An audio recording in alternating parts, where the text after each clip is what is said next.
2025-26 অর্থ বছরের বাজেটে ইন্টারনেট ব্যবহারকারী ও মোবাইল গ্রাহকদের জন্য এসেছে বড় সুখবর। এবার কমছে ইন্টারনেট ও মোবাইল সেবার খরচ। সোমবার বাজেট উপস্থাপনকালে অর্থ উপদেষ্টা ডক্টর সালেউদ্দিন আহমেদ জানান, ইন্টারনেট সেবার ওপর উৎসে কর কমিয়ে 5% করা হয়েছে, যা আগে ছিল 10%। সঙ্গে মোবাইল অপারেটরদের টার্নওভার কর কমানো হয়েছে 2% থেকে 1.5%। ফলে মোবাইল কোম্পানিগুলোর ব্যয় কমবে আর তার সুফল যাবে সরাসরি গ্রাহকদের হাতে।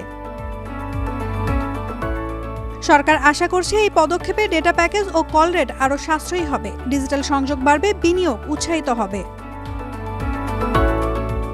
প্রস্তাবিত বাজেটের মোট আয় ব্যয় ধরা হয়েছে 7,90,000 কোটি টাকা, যা চলতি 2024-25 অর্থ বছরের মূল বাজেটের তুলনায় 7,000 কোটি টাকা কম।